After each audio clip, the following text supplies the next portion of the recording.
At 6:47 a.m. on a Tuesday morning, an HOA Karen made a $2.3 million mistake that would land him in federal prison for 8 years. And it all started with a pair of bolt cutters in the wrong hands and the wrong neighborhood.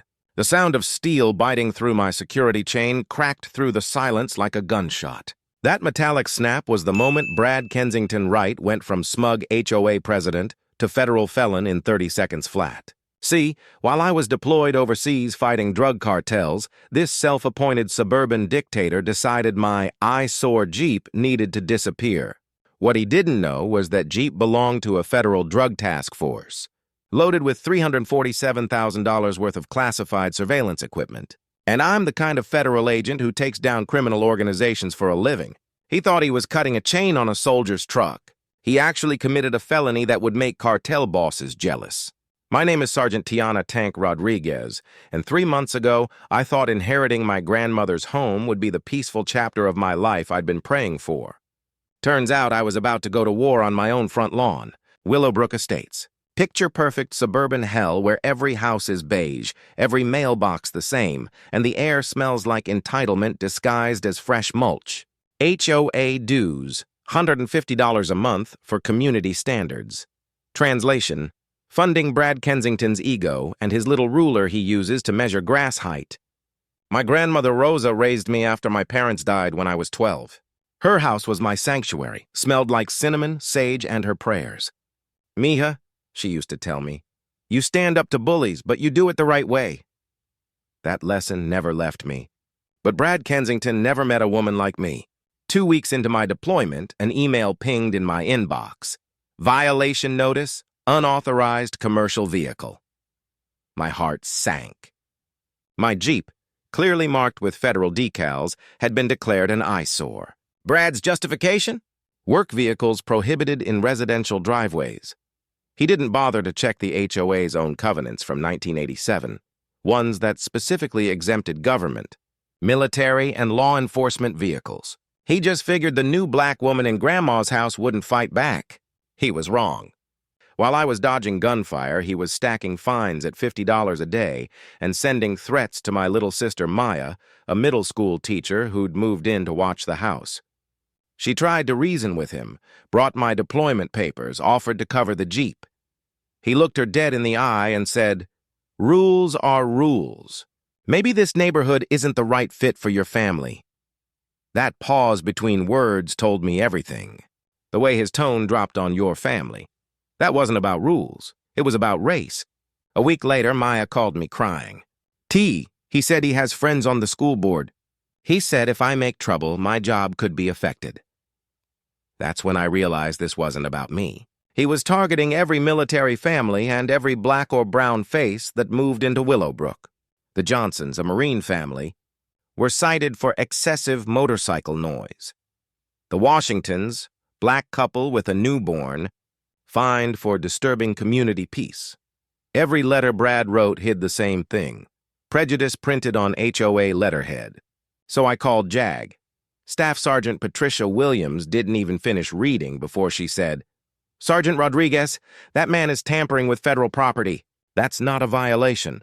It's a felony." She filed complaints straight to base command. Now Brad's name was floating around desks that could make his life very small. I also activated the Jeep's onboard surveillance. Because here's something Brad didn't know. Federal task force vehicles come equipped with motion sensors, encrypted cameras, and GPS tracking. Within 3 days, I had footage of Brad sneaking onto my property 17 times, flashlight in hand, measuring, photographing, and muttering things like, "Can't have that kind of hardware scaring buyers." Buyers. That word stung. Because when Maya dug through Grandma's HOA files, she found his plan. Brad and his developer buddies were quietly buying up homes owned by military families and widows, forcing them out with fake fines to make room for a luxury condo deal. Grandma's name was on the list. The rage that burned through me could have melted his Lexus. Then came the security patrols. Brad hired 2 men in a white SUV to drive loops around the block every hour, cameras pointed at my Jeep. They told neighbors the military vehicle was a safety threat. The whispers started. Maya said people at her school stopped talking to her. Parents complained. One guard cornered her in the grocery store, saying, We just want to know what kind of operations your sister runs from that house. Maya, bless her, turned on her phone camera and said, "The kind where she serves her country, sir." That clip would later become evidence in a federal espionage case. Brad wasn't ready for that kind of smoke, but he doubled down. He sent certified letters demanding the Jeep's removal within 24 hours for health and safety. When Maya called me crying again, I could hear the tremor in her voice and the creak of Grandma's old floorboards. "There's a tow truck circling the block," she whispered. I told her to stay inside. Then I called Captain Sarah Chen, my task force commander. Her voice was ice. "He's trying to steal a federal vehicle, Sergeant. Let him." And that's when everything changed. 6:47 a.m. Tuesday, Maya's security camera caught the whole thing. Brad in his robe, hair wild, bolt cutters gleaming. Clang, clang. Every bite of metal was another federal crime. He paid a tow driver cash, no paperwork, yelling, "It's abandoned property. HOA authority supersedes residential use." The driver took one look at the decals reading, "Federal Task Force. Do not move without authorization," and practically tripped over himself fleeing. Maya's voice cracked over the phone. "Tia, he's cutting your locks. He's stealing your Jeep right now." What he didn't know was that the moment he cut that chain, he triggered an automated Homeland Security alert. GPS pings, remote cameras, everything live-streamed to the task force command. Within minutes, U.S. Marshals were rolling with lights and sirens toward Willowbrook. And Brad? He was still screaming about neighborhood standards when federal law enforcement arrived. Maya recorded the whole meltdown, him waving the new gate keys, shouting, "If she wants it back, she can follow proper procedures. Military service doesn't make her above community rules." That clip would later air on national news as the moment HOA Karen declared war on the federal government. But here's where it gets deeper. When I landed home 72 hours later, Maya had turned Grandma's kitchen into a war room. Stacks of HOA records, highlighted, cross-referenced. She found bank transfers, over $184,000 siphoned from community funds into Brad's consulting company. Fake landscape audits, fake drainage surveys, and the smoking gun, a contract with a luxury developer, pre-selling homes that weren't even for sale yet, including Grandma's. He was clearing out anyone he couldn't control, and he was using race and military bias to do it. "Tiana," Maya said, her eyes wet but steady.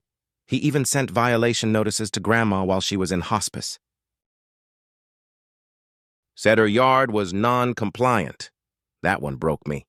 The stress he put her through probably shortened her life. I swore right then that he'd never hurt another family. Captain Chen and 2 federal prosecutors flew in. Maya worked side by side with them like she'd trained for it her whole life. Turns out teachers make excellent investigators. She gathered witness statements from every family he'd harassed, veterans, widows, single moms. They all told the same story. Harassment, intimidation, racism disguised as policy. The neighborhood started waking up. Veterans formed a protective watch. Neighbors shared letters. Within 72 hours, Maya had enough signatures to recall the entire HOA board. 67% of the community wanted Brad gone, but he wasn't done yet. At 3:17 a.m., Maya's cameras caught him behind the shed burning documents. Lighter fluid and panic. The next morning, her car tires were slashed. Military scum spray-painted across the windshield. He'd gone from petty to dangerous.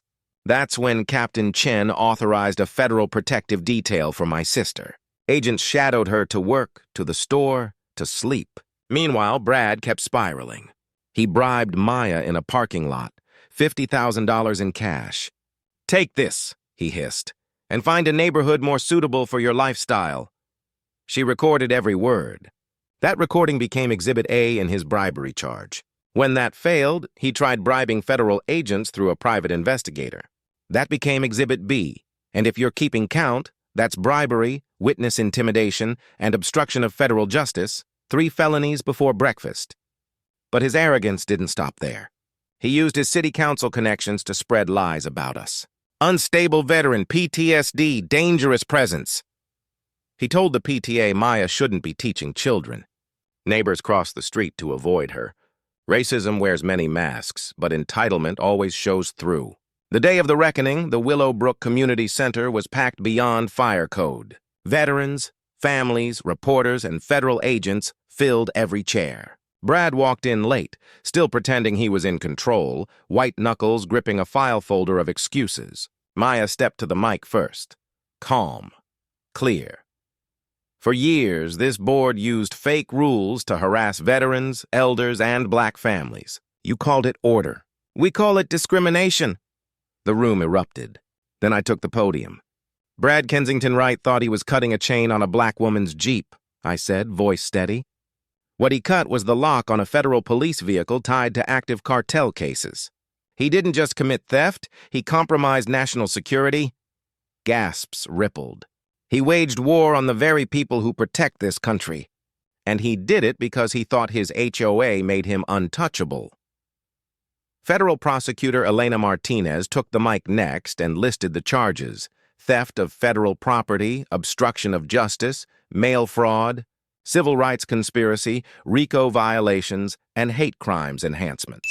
When she finished, Marshal Jennifer Torres walked straight to Brad, cuffs ready.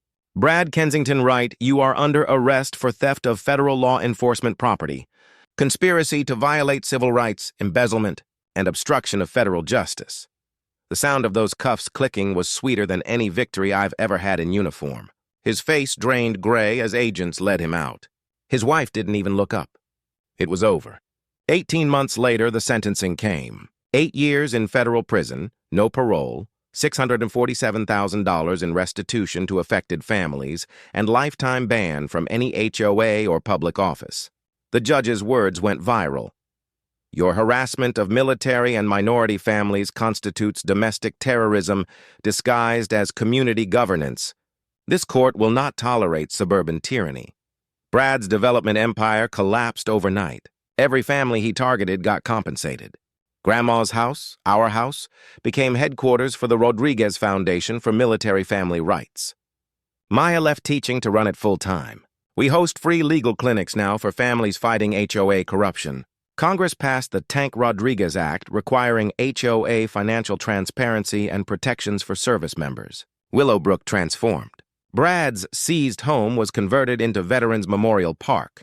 Kids swing where his arrogance once stood. Every morning the flag rises over that lake, bright and defiant. The same neighbors who once whispered now bring coffee to veterans who guard the park gates. Racism lost its grip here because we fought back with the one thing bullies can't handle: truth with receipts. Property values rose 30% after corruption left. Turns out fairness is good business. Maya even found love. Married David Chen, Navy vet, Captain Sarah's brother. I stayed too. Bought the house next door with Elena, the prosecutor who helped us burn that empire down with paperwork. Life feels different when the system finally works for you, not against you. Every Freedom Day, we host a community cookout where veterans and kids eat side by side. Mrs. Patterson, 91 now, cuts the ribbon each year. Your grandmother knew you'd fix this place, she tells me. She just didn't know you'd fix the country. And maybe she's right. Because this story went national. Over 400 similar HOA cases have been investigated since, families protected, lives rebuilt. When I see that flag over the park, I think of Grandma. Justice served. Community healed. Racism exposed. All because one man thought his title made him above the law. He was wrong. So if an HOA bully ever targets your family, remember mine. Stand up. Document everything. The Constitution doesn't stop at your driveway. This is Sergeant Tiana Rodriguez signing off, and to every service member and family out there fighting back, you're not alone. Share your story in the comments. Hit like if you stand for accountability, subscribe for more HOA justice, and ring that bell, because we've got more truth coming your way. Thanks for watching, and remember, bullies fall when the community stands tall.